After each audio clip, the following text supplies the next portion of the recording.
पहले तो पशुपतिनाथ थे, एक लिंग और प्रकट हो गया। ले कितना भजन करोगे, कितना आनंद करोगे। जब तो मंदसौर नगर का आनंद जब समझने वाला समझ सकता है। जिसके भीतर अच्छाई देखने का आनंद होगा वो अच्छा ढूंढेगा, जिसमें अच्छाई देखने का आनंद होगा वो अच्छा ढूंढने का प्रयास करेगा।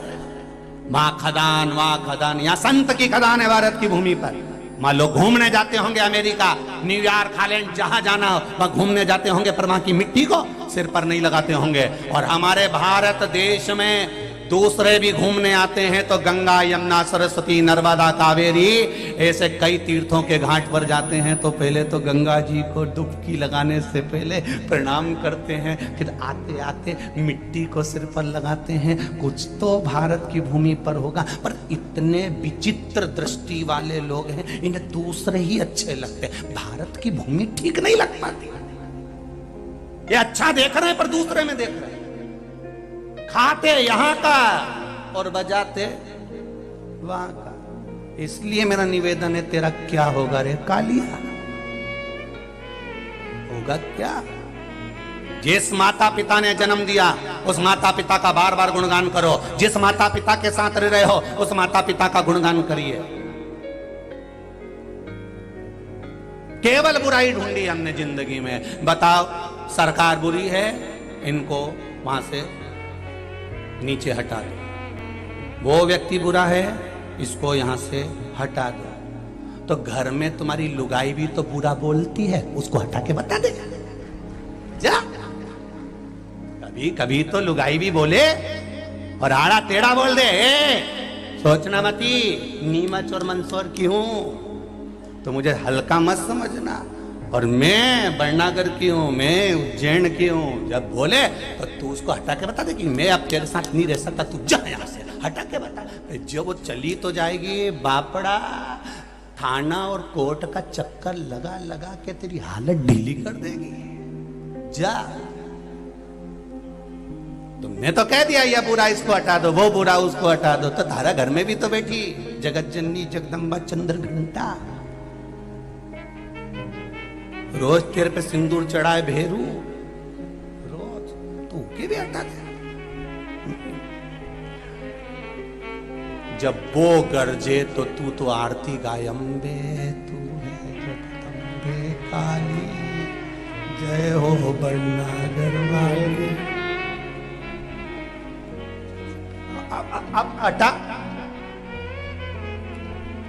अब हटा।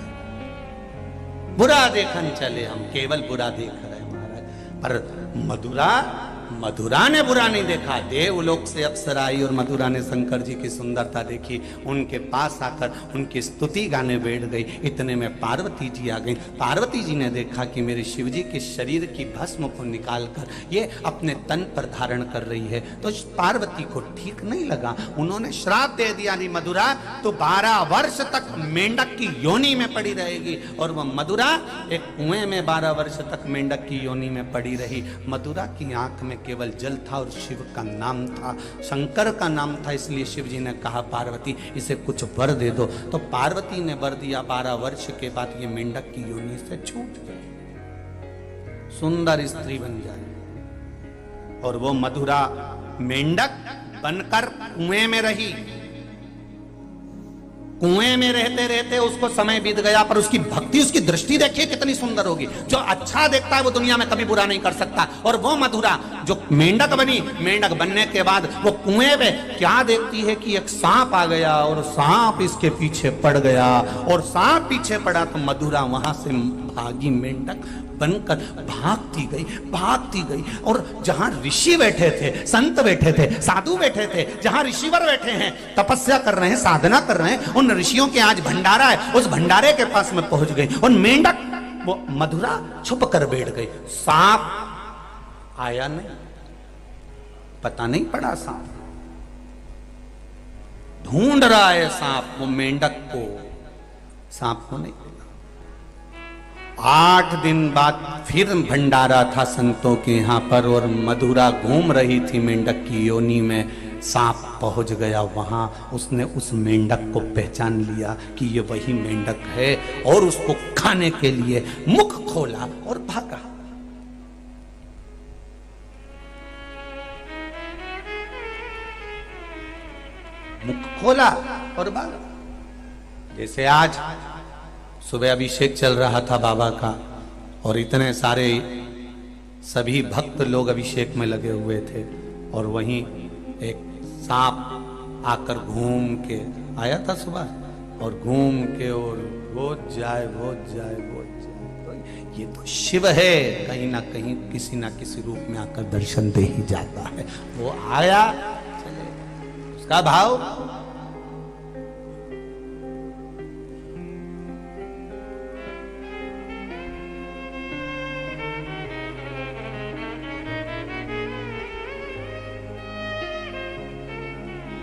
ये तो उसका भाव है, उसका हृदय, उसका चित्त।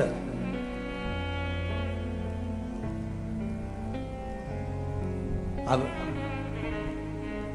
सांप पीछे पड़ा मेंढक के, मेंढक फिर भागा, मधुरा फिर भागी, भागते भागते मधुरा एक भगोने के पीछे छुप गई। सांप उसको खाने के लिए एकदम लपका तो खीर के भगोने में गिर गया। खीर के भगोने में गिरा। मेंढक मधुरा ने देखा कि इसमें सांप गिर गया। अगर कोई दूसरा होता तो ये सोचता कि अच्छा हुआ मर गया। अगर अपने जैसा कहीं का होता और तुम्हें जो परेशान करने वाला के साथ एक्सीडेंट हो जाए, परेशान करने वाले को दुख आ जाए, तो तुम सबसे पहले हनुमान जी को नारियल चढ़ा, अच्छा है, अच्छा है।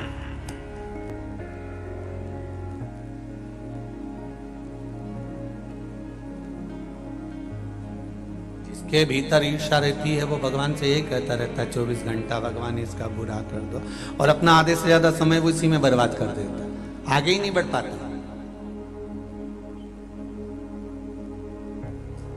उस मेंढक मधुरा को लगा कि गजब हो गया, ये गिर गया, सांप मर गया, मेरा दोष है इसको मरने में। मधुरा ने कहा प्रायश्चित करना पड़ेगा, प्रायश्चित करना पड़ेगा। जिस खीर में सांप गिरा था, मधुरा उस खीर के पास आकर बैठ गई। संतों का इंतजार करती रही कि कोई संत आए, संत आए। और जैसे ही देखा सामने से संत आ रहे हैं और उन्होंने खीर का भगोना उठाना चाहा, इतनी देर में मधुरा और मेंढक उस खीर में गिर गया। और मधुरा मेंढक जब खीर में गिरा, गिरते ही ब्राह्मण संतों ने सोचा अरे ये मेंढक ने पूरी खीर बिगाड़ दी, मर गया मेंढक, तपती हुई गर्म खीर में मर गया।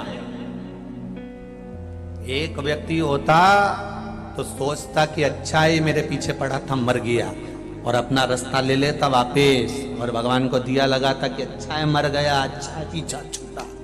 पर मधुरा ने उस सांप के लिए कि प्रायश्चित करूंगी, खुद ने अपने प्राणों को त्याग दिया, खीर में गिर गई। संत ब्राह्मण को मालूम पड़ा कि मेंढक गिर गया, तो उन्होंने खीर को वहीं पर उंडेल दिया, फेंक दिया। जैसे ही खीर उंडेली, उंडेलते से ही देखा कि इसमें तो सांप पड़ा था और हम संत साधु ना मर जाएं, इसलिए इस मेंढक ने हमारी रक्षा करी है। संतों ने हाथ में जल ले लिया। देखिए मंदोदरी का जन्म, देखिए कि लोग कहें कि मंदोदरी कैसी थी वो समझिएगा। संतों ने हाथ में जल लिया और उस मधुरा मेंढक जो मर चुका था उस पर जल छोड़कर कहा कि जा, तुझे हम जीवित करते हैं। और संत साधु वैसे ही नहीं छोड़ देते, गुरु ऐसे ही नहीं छोड़ देते। गुरु मेंढक को मेंढक ही बनाकर नहीं छोड़ते, संत मेंढक को मेंढक के रूप में ही नहीं छोड़ते, संत उसको पवित्र आत्मा बनाकर छोड़ते हैं। तो उन्होंने हाथ में जल लेकर उस पर छीटा और सुंदर स्त्री बना दिया। वहीं से मय दानव आ रहे थे, उन मय दानव ने देखा इतनी सुंदर कन्या मेरे बच्चे नहीं है, चरण पकड़ लिए। संतों ने कहा इस कन्या का क्या करेंगे, तुम ले जाओ, तुम इसका पालन करना। और वो कन्या का नाम मंदोदरी रखा। वो मंदोदरी जब जाने लगी, जाते जाते उसने संतों ऋषियों के चरण पकड़ लिए, गुरुवर मैं आपकी बेटी हूं, तो हमें कुछ जाने के समय पर दोगे नहीं? तो ऋषियों ने कहा ए बेटा मंदोदरी, हम तुम्हें आशीर्वाद देते हैं, जब जब कोई मार्ग से भटकेगा चाहे तेरा बेटा हो, चाहे तेरा पति हो, चाहे तेरा पिता हो, चाहे तेरा भाई हो, चाहे तेरी बहन हो, मार्ग से जब भटकेगा मंदोदरी, तुझे किसी गुरु के पास जाने की जरूरत नहीं पड़ेगी। ये सप्त ऋषियों का ज्ञान तेरी बुद्धि में रहेगा और तू उन ऋषियों के ज्ञान से सबको ज्ञान देती रहेगी। तू साधारण नहीं रहेगी, तू साधारण नहीं है।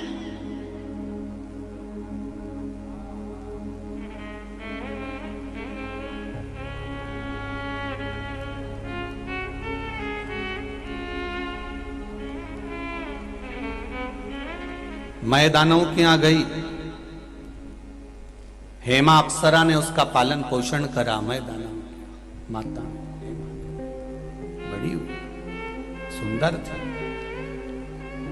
उसकी सबसे बड़ी सुंदरता थी उस मंदोदरी की, वो शंकर की उपासक थी। एक बात अपनी जिंदगी में याद रखना, जितने साधु संत सन्यासी बाबा जोगी का दर्शन करोगे, ये क्रीम पाउडर नहीं लगाते, चंदन का तिलक है, गले में रुद्राक्ष की माला है और थोड़ी सी भस्म शरीर पर लपेट कर रखी है, साधारण से वस्त्र हैं। उसके बाद भी आप देखना कि संत की सुंदरता अपने आप बढ़ती चली जाती है, क्योंकि वो शंकर की भक्ति में डूबे।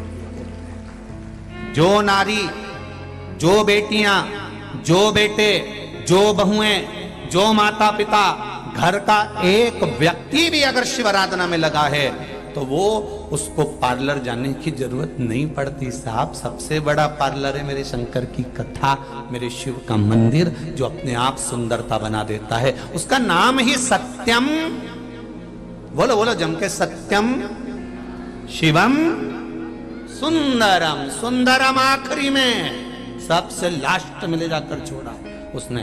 क्यों सुंदरम लास्ट में आया? कहा जब सत्य आपके भीतर आ जाएगा, हृदय में शिव बैठ जाएगा, तो जीवन सुंदर होने में देरी नहीं लगेगी, मैं तुम्हें सुंदर बना दूंगा। जो दुनिया का 33 कोटि देवता में सबसे सुंदर अगर कोई देव है तो वो महादेव है, सबसे सुंदर देव। एक बार गणेश जी ने कह दिया था, पिताजी ये तन पे भस्म वसम लगा के बैठे रहते हो, जटा जूट बांध कर बैठे रहते हो, एक बार मुझे तुम्हारा सुंदर रूप का दर्शन करना। कैसे हो तुम, मुझे देखना है। शंकर भगवान कभी अपने रूप का दर्शन नहीं कराते थे, कभी नहीं, नहीं मैं नहीं दिखा सकता, नहीं मुझे तो देखना है। शंकर भगवान ने कहा चल गणेश, गणेश जी को बिठाया कंधे पर और लेकर पहुंच गए।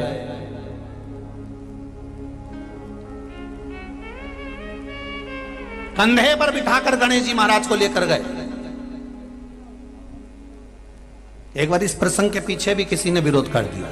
अब विरोध करने वाले तो विरोध, तो उन्होंने कहा महाराज जी आपने कैसे कह दिया कि शंकर भगवान ने गणेश जी को कंधे पे बिठाया? अरे बेटा है और बाप बेटे को कंधे पर बिठाता है, माँ बेटे को गोदी में बिठाती है, बाप बेटे को कंधे पर बिठाता है। क्यों?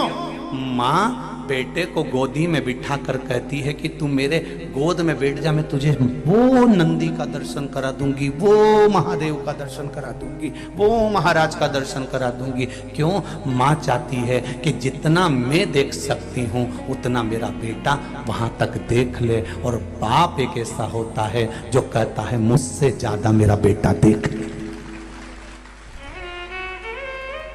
केवल बाप ऐसा होता है, केवल पिता ऐसा होता है कि बेटे को अपने से ज्यादा देखने का पावर देता है, कि मुझसे ज्यादा देखे, मुझसे ज्यादा देखने का प्रयास करे। मेरे कंधे पर बैठ और ज्यादा देख, और उन्नति की ओर बढ़, और तरक्की की ओर बढ़, और आगे का देख। वो पिता होता है।